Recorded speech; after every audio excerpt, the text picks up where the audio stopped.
Hello student, I am Bhavika Patel from tape tutorial. आज का हमारा टॉपिक है सर्कुलेटरी सिस्टम। चलो स्टार्ट करते हैं। The circulatory system transport oxygen, nutrient, hormones and waste material throughout the body. यानी कि सर्कुलेटरी सिस्टम पूरे शरीर में ऑक्सीजन, पोषक तत्व, हार्मोन और वेस्ट मटेरियल पहुंचाता है। आगे देखते हैं।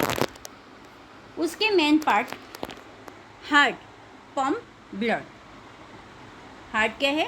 एक pumping blood carries oxygen, nutrient and waste product. यानी कि रक्त, ऑक्सीजन, पोषक तत्व और अवशिष्ट पदार्थ। अब है ब्लड वेसल, उसमें arteries carry blood away from the heart. यानी कि धमनियाँ हृदय से रक्त को दूर ले जाती है। अब है vein carry blood back to the heart. यानी कि सिराएं रक्त को वापस हृदय तक ले जाती है। अब है capillary tiny vessels where exchange of substance occur. यानी कि केशिका एक छोटी वाहिका है जिसमें पदार्थों का आदान प्रदान होता है। अब उसके फंक्शन है supplies oxygen and nutrient to cell.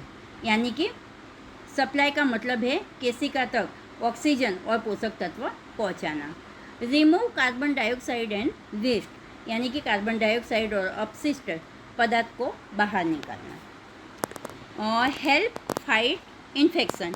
यानी कि संक्रमक के लिए लड़ने में मदद करना। और मेंटेन बॉडी टेम्परेचर। यानी कि शरीर का तापमान बनाए रखना। यहाँ ह्यूमन हार्ट का एक डायग्राम दिया है।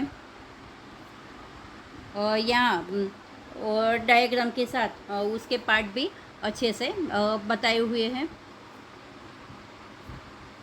और एक एमसीक्यू है, which organ pump blood throughout the body. हमारे ऑप्शन है lungs, kidney, heart and liver. तो हमारा आंसर आएगा हार्ट। हमने पहले देखा था कि हार्ट पंप ब्लड, यानी कि हमारा आंसर क्या आएगा? हार्ट। यहाँ हमारा टॉपिक कंप्लीट हुआ। Thanks for watching.